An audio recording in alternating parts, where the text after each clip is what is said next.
Hello, I'm Denis. I represent here the paper analyzer team. The paper analyzer team started in the early 2019 as a pilot project for extracting information from biomedical papers with the help of deep learning models.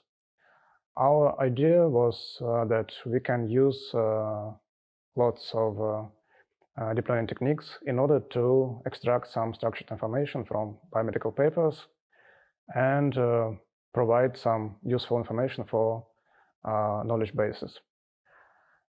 It was a time when each month there appeared a new technique, a new model for text analysis, inspired by the advent of a transformer model. So we began our work with writing our own transformer from scratch and training the so-called language model. The language model is neural network approximation of a conditional distribution of a word given some context. Provided that we have a rather big corpus, we can estimate this conditional probability so that it will provide us with rather accurate predictions of words given contexts. These language models can be used to get, via fine-tuning, some useful models for downstream tasks like text classification, like generation, and question answering, and so on. Our first idea was that we can just use existing models and apply them to this new domain and get some easy results, and this will be okay. Still, soon we found out that having models and having datasets is not enough, and that we have to take into account our actual domain. And this domain implies some restrictions and offers some ways how to improve our actual models. First, you have to mark the so-called named entities in your texts. These named entities are in the domain of biomedical research, some genes, proteins, diseases, species, tissues, some other entities. And you have to also map these named entities to some IDs. Actually, this mapping is contained in several ontologies, which are subject to change and update. So you have to follow these updates and merge different ontologies in order to get some good mapping from your named entities to IDs. And for example, there can be some not obvious problems. If you have some span of texts, let's consider, for example, SARS-CoV-2 infection of human ACE2 transgenic mice. And this long span of text can be considered actually as one entity if we are interested only in some infection of mice.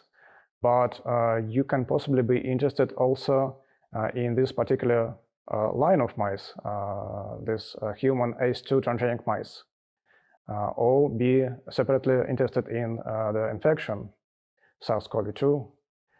And so actually it's much more useful to cover some spans of text with different types of named entities. And this was our first finding in our research, that we don't have to try to merge all possible named entities in one non-controversial for each particular span of text. The second thing you have to do is to find relations between named entities in these texts. And often you can use existing databases collected from previous research made by other researchers, and you can train your model in order to find some statement about some genes and some chemicals related by some kind of relation, for example, some chemical can increase expression of some gene. And the problem is that oftentimes you actually can find in this database only the mention of relation between these final entities. For example, you can be interested in the levels of blood glucose in different species. And for example, you know that higher blood glucose in mice is correlated with a longer life of mice.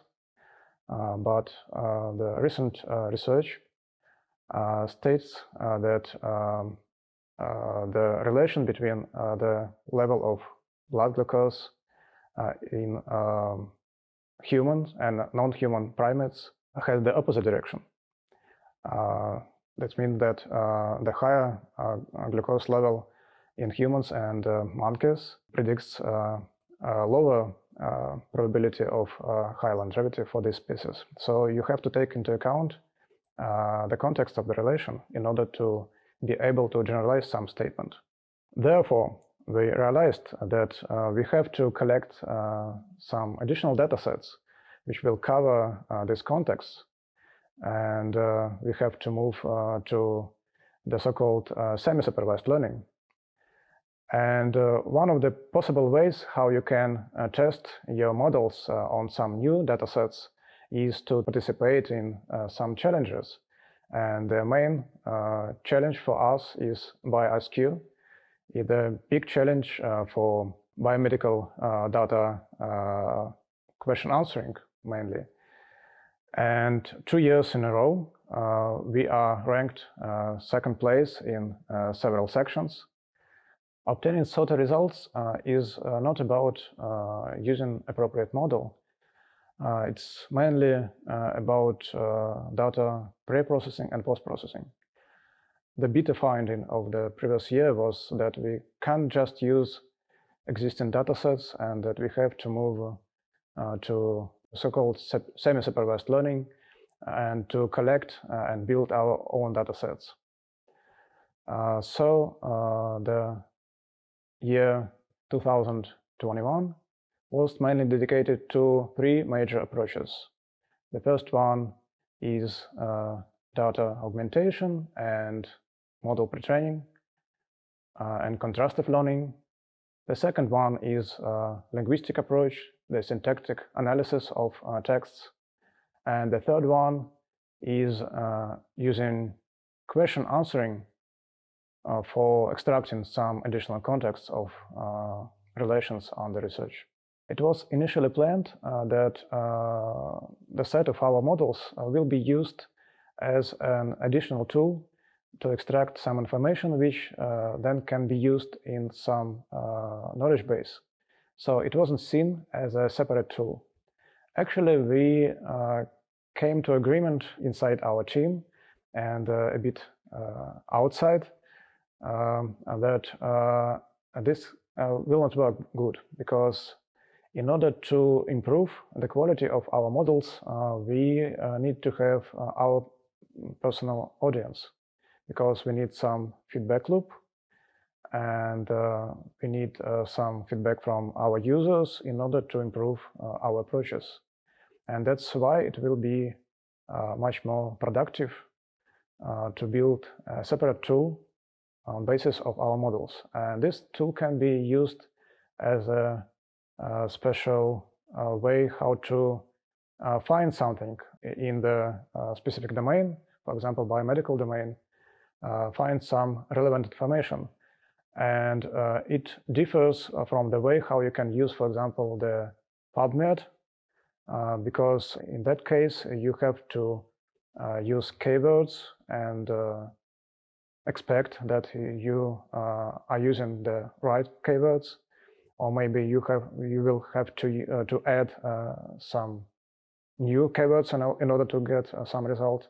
In our case, as far as we use language models, we can use the so-called semantic similarity, and so we can extract much more detailed information from texts compared to the approach when you just are looking for some keywords.